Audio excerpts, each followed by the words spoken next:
because the events of the last week are so dramatic, so compelling.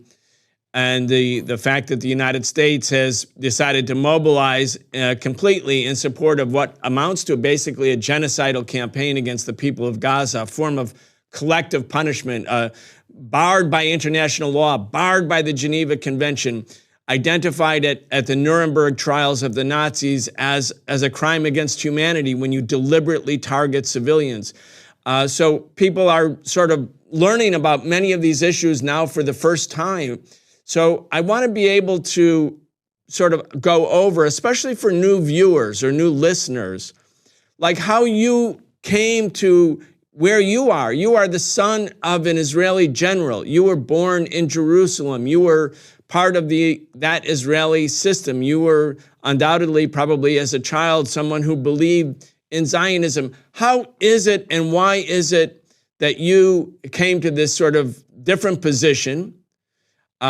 And also, let's just talk about the media hold and the importance of the media in terms of presenting the dominant narrative of Israel as a land where, before the European Jews arrived after World War II, it was a wasteland, and the settlers turned the wasteland into a land of milk and honey, that they brought civilization. I mean, similar narratives to what happened when the Europeans colonized the North America and basically genocided the indigenous populations, but a lot of the same narrative. But let's help the audience first talk about you and how you got to where you are.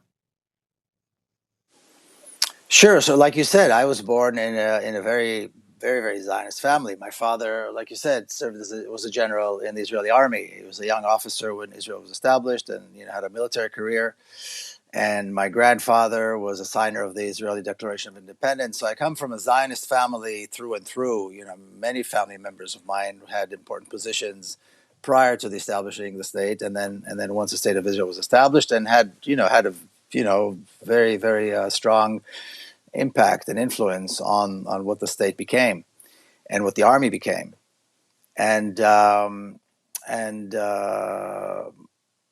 my transformation obviously was gradual, and I always say, major transformations, especially in terms of of how we view the world, usually come up as a result of a terrible tragedy, sadly. And so, although again I was pretty far along, but then in 1997, my sister's little girl was killed by Palestinians in an attack in Jerusalem, and that's precisely the type of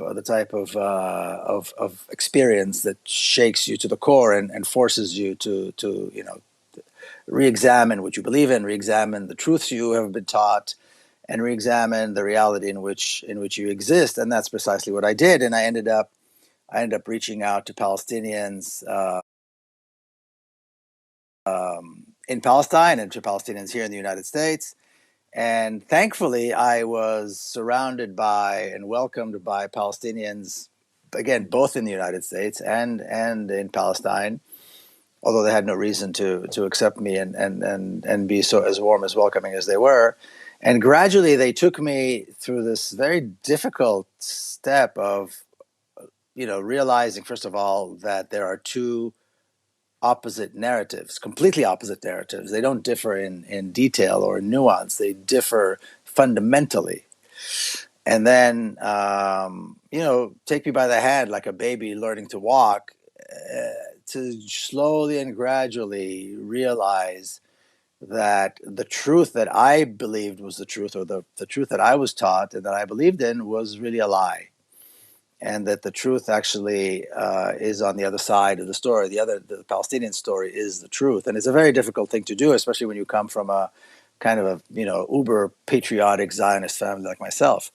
And like you said, when I was young, of course I was a Zionist. I was looking forward to serving in the army. I was looking forward to, presenting Israel and doing everything I can. I believed in it wholeheartedly. But then eventually the meeting with Palestinians, the discussions with Palestinians, and stepping on the ground into Palestine, realizing, as the title of the subtitle of my book is, Journey of an Israeli in Palestine. I realized that I was an Israeli, but I existed in Palestine. And of course, that book, The Journey, forced me, and it actually helps a lot of other people too when they read the book, to go through the process of understanding what's an Israeli, what is Israel, what is Palestine, and how do these things exist simultaneously, even though you've got these two fundamentally different narratives. So that was my story, and eventually, as you know, I am decidedly anti-Zionist. I don't support the Palestinian cause. I believe I am part of the Palestinian cause.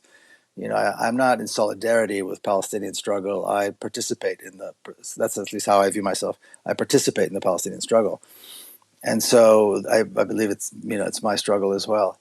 And so this is the trajectory now. Israel has been at it in terms of the media, for over 100 years. The Zionist movement invested heavily in the very, very early years, not only in connections with the media, but with, culturally and politically and every other way that they could to influence American and Western thinking in general. They didn't only do this in the US. And they, like I said, after 100 or so years, you get very good at this. And now you don't really need to convince an American politician to support Israel.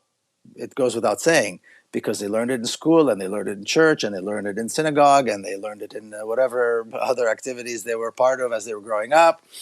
And another thing that the Zionists learned very, very early on, particularly in America, is that all politics here is local. So in every city you go to, every mayor gets a trip to Israel funded by whatever, some Zionist organization, every police chief, every member of every city council, even the smallest cities in America, and on and on and on. So they invest heavily in this, and they have been for a very long time. So it goes without saying that you support Israel, because that's what they've been taught, that's what they know, that's what they're comfortable with. It was interesting when Ahed Tamimi, if you remember a few years ago, a Palestinian girl with the big blonde hair was arrested, and really there was a lot of press. She really got a lot of press. Both she and her mother kept saying, well, the only reason they care about her is because she looks like them, because she has pale skin and big blonde hair. So it's easy for Americans to associate with Israel because they see themselves in them. They see similar things. They see Europeans who have taken over and, like you said, made the desert bloom and brought civilization, even though none of that is true. In fact, it's very easy to refute factually that Palestine was a thriving country, and everything was stolen. Everything from money in the banks to produce in the fields to the entire cities that were built, entire institutions that were in place, ports, and on and on and on, that they stole. But the narrative is very effective, and there's the way that they present the narrative and the way that they invest in making sure that is the prevailing narrative in the West is very effective. And like I said, after 100 or so years, you get very, very good at this. Now go prove that they're wrong. Now go prove that what they're saying is a lie. It's a much harder task to prove that what somebody's saying is not true. And so that's why they're ahead of the game in this, in all of this. Yeah. Very, very important. Miko, in 1988, the U.S. Congress passed a resolution ending the characterization of the African National Congress as a terrorist organization. Up until then, the U.S. deemed the ANC, Nelson Mandela's group, a terrorist organization. And it was only really mass struggle, especially in the 1980s internationally, where the anti-apartheid struggle of the black majority population in South Africa became so powerful that the politicians in the United States basically had to try to sort of modify or mitigate the position. The US CIA helped arrest Nelson Mandela. They called Nelson Mandela a terrorist. Everything that people are hearing about the Palestinians was said about the African National Congress until the U.S. government position actually changed. And I want to make that point because Israel is an apartheid society. People sort of recognize South Africa, the racist apartheid government in South Africa, as something evil, as apartheid, as something that is inherently, foundationally discriminatory based on race or ethnicity or nationality.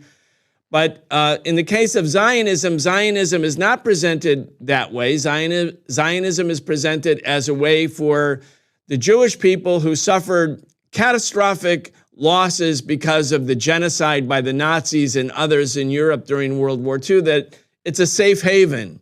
It's a place for Jews to be free from a possible future pogroms. And now that the Palestinians whose land were stolen during this entire period are fighting back, they're being characterized as carrying out similar anti-Semitic pogroms as the Nazis. So you have this like dominant narrative, and there's also the element, the profound element of racism. And I want to just sort of emphasize that and remind our audience about this, because the world in many ways, Miko, from my point of view, has been divided for some time between oppressed nations and oppressor nations, a small handful of colonial powers kind of dominating most of the world.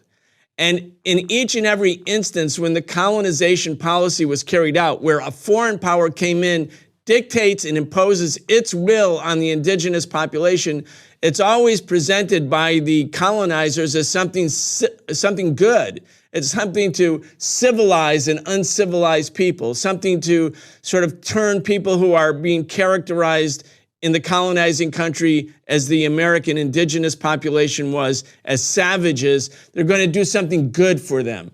And so then when the indigenous people fight back, when they carry out sort of resistance because they no longer want to live under colonial rule or apartheid rule, then they have returned to this kind of savagery against the civilizational people, or the people who are bringing civilization.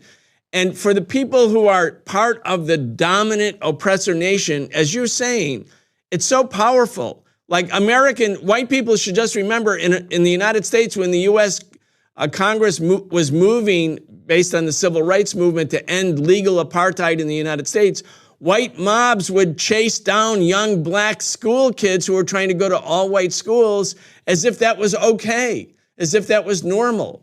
And now when we look back at those howling mobs, we think, oh my God, look at how disgusting America was, that you could be chasing down black school kids because they wanted to go, or their parents were trying to get them into a dominant white school. This narrative of racism is in fact for many nations so compelling that until the actual struggle of the oppressed vanquishes it, it is the dominant narrative. Anyway, I know you know this, but I want to talk about the racism here in the United States, the racism in South Africa, the racism in Israel, in terms of having a grip on people's mind. I think it's a great point, particularly with all the, there's this rumor mill that Israelis are, or somebody's putting out there, but a lot of people are buying into, that there were, beheadings and babies were murdered, and now there's a new rumor that they beheaded and tortured pets, and and women were paraded naked and raped, and so on, and all of these things are being refuted very easily, and I think that's part of this this effort to describe what we saw, the attack by Palestinians from Gaza, but to kind of describe Arabs in general as kind of a crazed, savage mob. That when they see a white woman, they're so incensed that they have to rape her. They have to, strip her naked and rape her and parade her and so on. As you know what I mean? As though this was Roman legions or something. And it's part of this. It's part of this Islamophobic, anti-Arab, anti-Palestinian propaganda that's taking place here and in Israel, very, very heavily, in both countries. And then there's been a video that's been going around of a woman who describes how, in one of the kibbutzim in the south, describes how the fighters came in, they talked to her a little bit. She said, "Look, I've got children here." They said, "Don't worry, we're Muslims. We're not going to hurt you." And then, let her into the secure room, locked her up, and left. The kibbutzim where all the fighting was going on. And but this is exactly it. They have to continue. They have to keep pushing these racist stereotypes against Arabs, against Muslims, against Palestinians, to show them as being, uncivilized mobs. And there's a great book that just came out by Avi Shlaim, historian Avi Shlaim, about his own life as being an Arab Jew. He was born and raised in Baghdad, and his family was forced to leave Baghdad in 1950 as a result of Zionism and the Zionists putting bombs in Jewish institutions in Baghdad. And he talks about that. And he says, when they came as a child in school, that's how he was treated. They were treated and the official line by Israel's prime minister and minister of education and so on was that we had to bring these poor Jews from these savage countries, and so they didn't want to invest too much in their education. They didn't want to invest in any way, shape, or form in having them advance and move up the social and economic ladder, even though some of these people were incredibly wealthy and incredibly successful and highly educated. It was a very highly educated community because of the racism. They're Arabs. So how could they possibly be civilized when they're brown skinned and they're Arabs and they lived among Muslims? And this is still a prevailing kind of thinking. I don't know if it's an ideology, but it's prevailing thinking among certainly among Israelis and here in the United States. The racism, I was talking to a friend earlier, the racism is so deep rooted. It's so deep rooted. And I talk to Israelis, quite often. You just scratch the surface, not very deep, and it shows its ugly face. The racism is so deep over there. But that's exactly part of it. I mean, how could you possibly live like this? How can you function as a society, as a state, as an individual in that reality and not fight it if you are not deeply, deeply racist? It would be impossible.